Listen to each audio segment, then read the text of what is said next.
I believe the Grand Egyptian Museum is a very good ambassador for that. I mean, Egypt as a country spent more than 20% of its GDP on infrastructure, which actually benefited tourism in many ways when it comes to having more airports, better airports, roads, accessibility, and lots of other infrastructure projects. This Grand Egyptian Museum is a symbol of what we did as infrastructure, our heritage, the technology used, the green practices, and lots of other things. So I believe the Grand Egyptian Museum will be the right ambassador for all of this.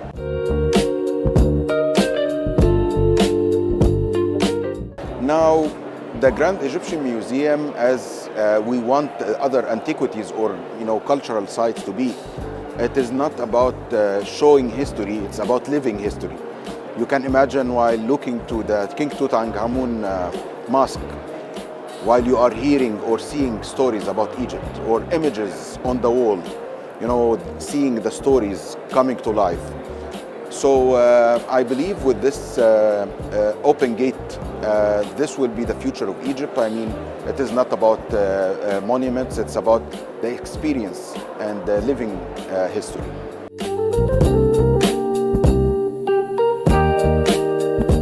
Well, as a starters, whenever we start a campaign, we start having the marketing research kind of thing. So artificial intelligence and the digital technology helps us big time understand our tourists that are coming to Egypt. What kind of interest, what kind of background, the profiling of these people, what kind of challenges or edges that we have as Egypt. We transformed all of these big data, let's say, to have a kind of a strategy, and out of this strategy comes the creative and artwork when it comes to images or videos or even communication messages. Alongside, we choose the right partners or the right platform to communicate with these tourists coming to Egypt, or guests, let's say, visiting Egypt. So AI and digital helps us understanding, creating, crafting our messages, communicating, getting feedback, and adjust all our communication to our visitors.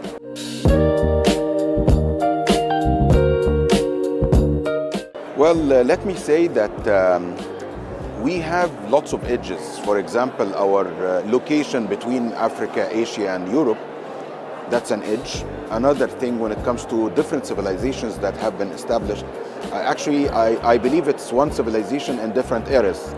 So we have the old Egyptian pharaonic era, we have the Greco-Roman, we have the Arabs, we have Romans. So everybody came to Egypt and left something behind.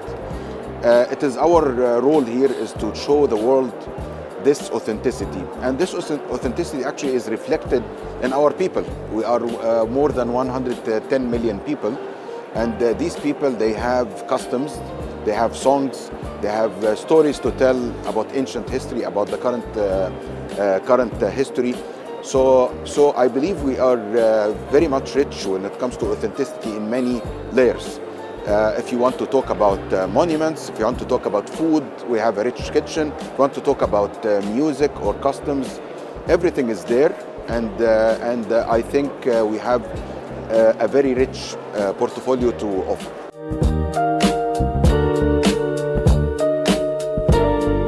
Well, that's an excellent thing. We work with these local people to engage in tourism in many ways.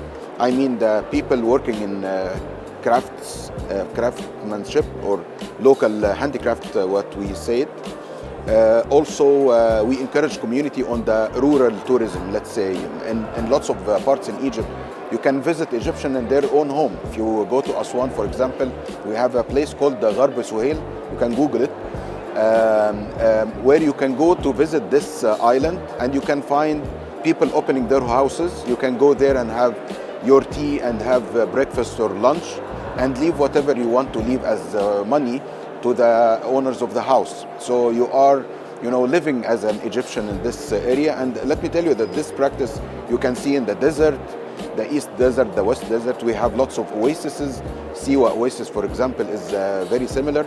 So what we are trying to do is to give our local people that are engaged and interacting with tourists very good trainings when it comes to how to deal with tourists, how to talk sometimes languages, and to tell them how to do their own packaging, just to have them as inclusive and part of the narrative when it comes to Egyptian authenticity tourism.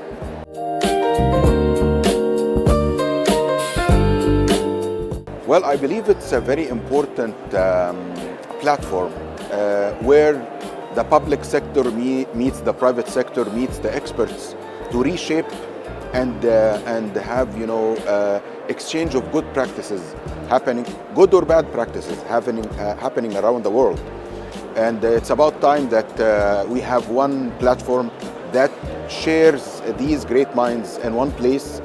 Governments for legislation and organizing the future, private sector to execute their own plans for the future, experts that guide us through. Eventually, tourism is a great platform, not only for what we call it an economic impact. It is, I believe, it's a very important tool for cultural exchange and having much more peaceful resolutions in the future between countries.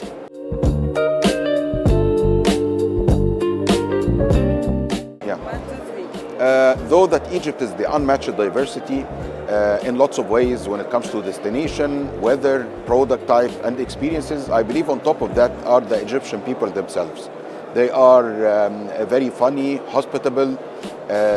You will feel excitement in every part of the way. Each minute, each second, whenever you interact with an Egyptian, definitely you will feel comfortable, relaxed, and happy about it. But again, I will leave that up to the experience of people, and I would encourage people to have this kind of human interaction with Egyptians. Thank you so much. In my opening remarks, I asked you to have fun. Have you had fun? Thank you very much for joining us for the first edition of Tourize, a vision 2 years ago. But we knew that the world of travel and tourism needs a conference, a summit, a gathering, a venue like Tourize. We had more than 100 nationalities attended Tourize, 100 countries from the 5 continents, more than 50 ministers of tourism. This is our promise to the world to connect the private sector with the public.